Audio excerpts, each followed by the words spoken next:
Questions, please. Bob, everybody played at least 10 minutes, everybody scored. Is this sort of what you envisioned when you thought about how you wanted to play this thing? I think D'Angelo played the most off the bench, and he hadn't played, so we wanted to get a look at him and try to get those guys some experience. I didn't say a word to JC and Dax, and they come out and JC doesn't take a shot, and Dax takes 6. Because I think they're smart enough to know that we need those people in backup roles, and we got to figure out who's going to be able to do what and when.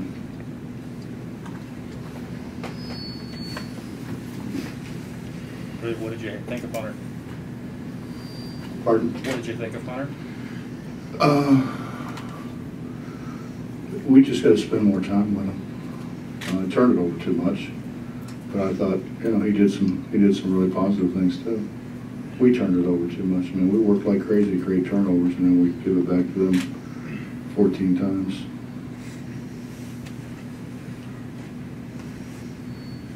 Take me through, in the midst of the game, you took Rout aside and chatted with him, and he came back out and played kind of big time out there. What do you say when you take a kid like that? What are you doing, and how positive is it that they react to it rather than pout about it? Well, he's not. He gets it all the time. He's not a powder. I don't know. He's usually a better free throw shooter than that. He's usually better around the rim than he was, his first stint in the game. And you just tell him you got to play hard on defense and play fast on defense and slow down on offense. We just went way too fast. Chase missed shots that he never misses a shot that bad.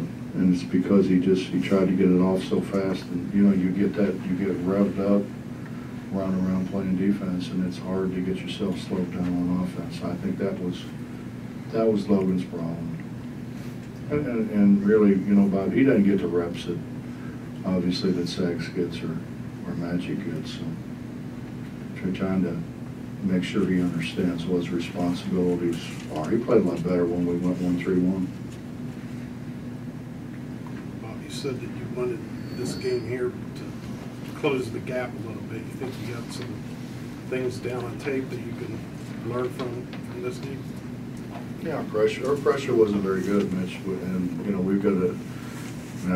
I think I know what it is, and we talked about it at halftime. I thought it was better the little bit that we played it in the second half. It's hard to hide in the film room. You put it up there, and it's pretty plain and evident, all the things, because it's an amazing thing they try to justify when you try to tell them that they didn't do what they were supposed to do. They always got some reason why they didn't do it. And when you're looking at it on film, it's hard to come up with those reasons. Coach, I'm sure you're obviously focused on what you guys can keep doing better, but what were maybe some impressions of Jesuit during the game that maybe stuck out to you and what you think they can do moving forward? Well, I think they're very well coached, and I think that they play hard. They really play hard. That you get swallowed up by size. We have pretty good size, and just as hard. I mean, every time you turn around, you're looking up at somebody. It's harder to make a pass. It's harder to make a shot. It really takes you out of rhythm. But they played hard. I thought after the initial, I guess, it's kind of like everybody comes in, they hear so much about the pressure that they kind of come in like very tentative. And once they stop being tentative, I thought they did a good job against our pressure. Talk about the process of bringing Wesley Harris along from not having played a year to being in the starting lineup. Well, Bob, I went down and before he got hurt, and I didn't really see anything but a practice. and they were getting ready to play the next day. I think I saw him twice, maybe 3 times, I don't know. But I knew we needed athleticism, I knew we needed length, and he had both of those things. And he's been a, I don't want to say a surprise, but he's really been good to coach. You know, he wants to be a good player. He listens, he asks intelligent questions. And we really need his length, and he's our best rebounder right now. He gets more hard rebounds and more rebounds than anybody does. And he came in the other day and wanted some help with his shot. So I spent a little time with him. Larry spent a little time with him, and he shot it really well today.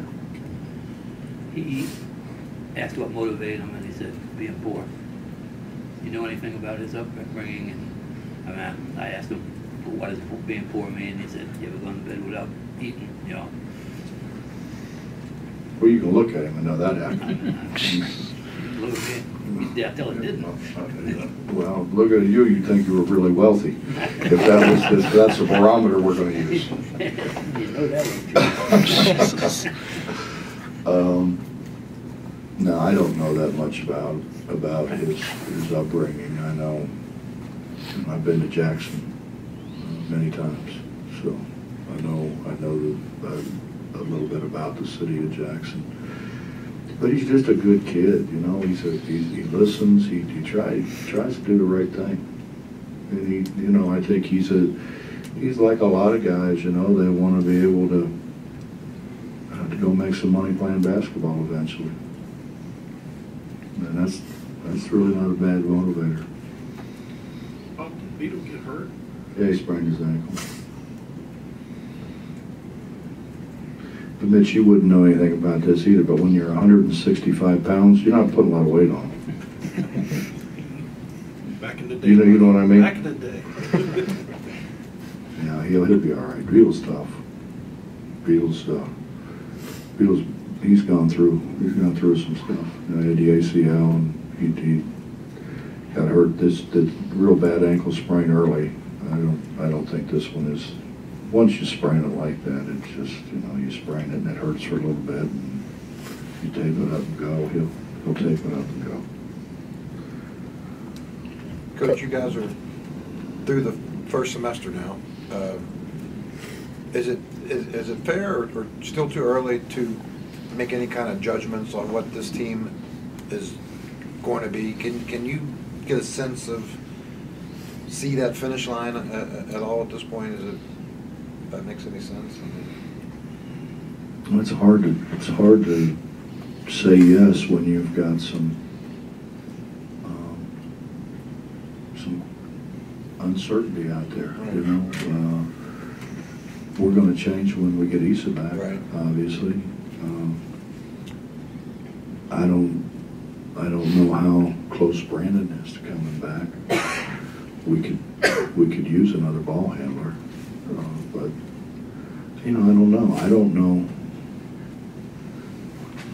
I think I know what we get from Issa, but I don't have any idea what you get from Brandon, if anything. So there's a little bit of uncertainty out there. I think we're getting better. This was good. I mean, it doesn't matter who you play. If you're not in the right place, it kind of shows up. And we weren't in the right place a good bit. And then, guys, I think the hard thing sometimes, like Teddy, Teddy wants to do so well. He really wants to do well, and you overdo it. D'Angelo wanted to do well, and he overdid it. And we've got to continue to pass the ball better. And, it was hard to run. It was hard to run.